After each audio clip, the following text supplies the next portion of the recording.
If you've been trying to set boundaries to stop people pleasing, but instead you feel more anxious, more guilty, and more disconnected from the people you love, you're not broken. The advice you've been given is incomplete, and I'm about to share the controversial truth that no one talks about. Why traditional boundary advice actually makes people-pleasing patterns worse for those of us taught that our worth depends on making others happy.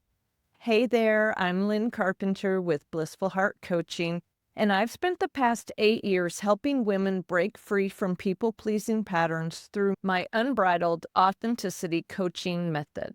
When I talk about bridling, I'm drawing from the world of horses. In thoughtful horsemanship, a horse learns to respond to gentle pressure while ideally staying connected to its spirit.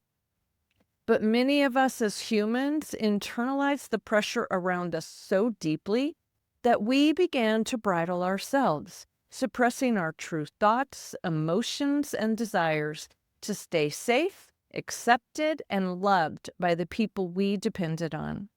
The unbridling process is about gently loosening those old reins, healing the survival adaptations that once kept us safe, and reconnecting with our whole, worthy, soul-led selves. Here's what happened to me when I first tried to set boundaries. I read all the books, listened to all the podcasts. Just say no, they said. You have the right to set limits. And intellectually, I knew this was true. But every time I tried to say no, my nervous system went into full panic mode. My heart would race, my palms would sweat, and this voice in my head would scream, "You're being selfish. They're going to leave you. You're disappointing everyone." Sound familiar? Here are 3 reasons boundary advice fails people pleasers. Reason number 1, it ignores your nervous system.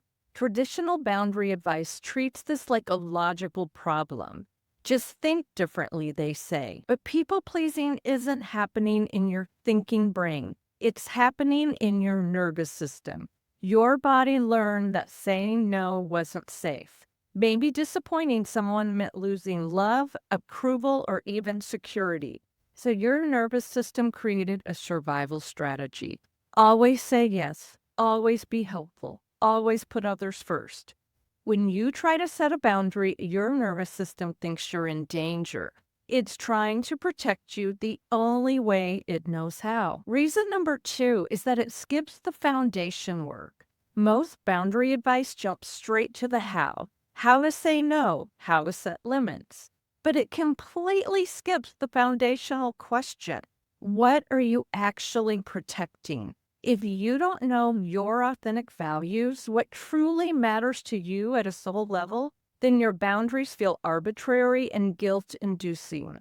They feel like you're just being difficult for the sake of being difficult. But when your boundaries flow from your authentic values, they become what I call sacred fences. They're not walls to keep people out.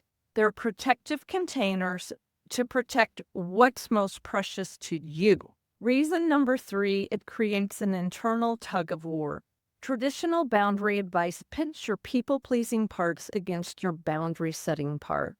One part of you is trying to say no, while another part is panicking that this is dangerous. You end up feeling torn, guilty, and exhausted, which makes you want to go back to people-pleasing because at least that felt less confusing. The solution isn't to fight against your people-pleasing patterns. It's to understand them, to honor what those patterns were trying to protect, and then gently guide yourself toward a new way of being. The first step is to recognize your bridling patterns. In my work, I've discovered 5 core bridling patterns. Voice framing is when you silence your truth and authentic expression. Herd approval seeking is living for external validation instead of internal knowing. Self-shrinking is when you make yourself smaller to make others comfortable. Intuition bridling is when you disconnect from your inner wisdom. And boundary trampling is allowing others to override your energy and needs. The second step is nervous system regulation. Before you can set authentic boundaries, your nervous system needs to feel safe. This means learning to regulate yourself when your panic response kicks in. Simple practices like deep breathing, grounding your feet on the earth, or even placing your hand on your heart can signal safety to your nervous system. The third step is to discover your unbridled values. This is the foundation that everything else is built upon. Your authentic values become your compass. When you know what truly matters to you, not what you think should matter, but what actually lights you up and makes you feel alive, then protecting those values doesn't feel selfish, it feels necessary. The fourth step is to create sacred fences. Sacred fences are different from traditional boundaries because they come from love, not fear. They're not about controlling other people's behavior. They're about protecting your authentic energy and expression. When someone asks you to do something that doesn't align with your values, you're not saying no to them. You're saying yes to what matters most to you. Let me share a story from my own unbridling journey that you might relate to. For years, whenever I'd share something meaningful with my mom, whether it was an exciting update, a struggle I was facing, or something important to me, he would immediately cut me off and redirect the conversation to herself or someone she knew. And I would just let her do it. I'd even ask follow-up questions about her story to be supportive.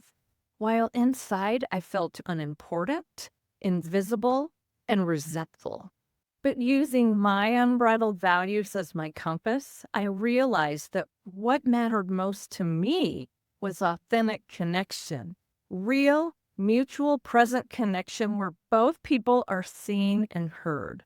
So I created a sacred fence around my emotional energy. I stopped sharing personal things with my mom. And honestly, since she never asks about me anyway, it was actually easy to implement. Now, I'm not saying this is the perfect mother-daughter relationship, but it protects me from setting myself up for anger, disappointment, and resentment. Instead, I save my vulnerable sharing for relationships that can actually offer genuine connection. The result? I feel a lot less emotional turmoil. I have more energy for authentic relationships, and I've no longer experienced that awful feeling of being invisible to my mom. If you've been struggling with boundaries and people-pleasing, please know you're not alone, and you're not broken.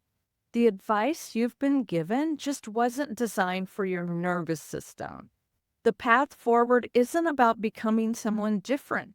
It's about remembering who you've always been beneath the conditioning and learning to protect your authentic self with love. To help you start this journey, I've created a free Unbridled Values Discovery Workbook that walks you through the exact process I use with my clients to identify their authentic values and to begin creating sacred fences from a place of love, not fear. You can download it using the link in the description below. This workbook will help you discover what truly matters to you so you can start making your decisions from your authentic self instead of your conditioned patterns. Remember, you're not broken. You're unbridling. You were never meant to live bridled in the first place. If this video resonated with you, please give it a like and subscribe to my channel for more content on breaking free from people-pleasing and living from your unbridled authenticity. And let me know in the comments, what's one boundary you've been afraid to set? I'd love to support you on this journey. Thanks for watching, and I'll see you in the next video.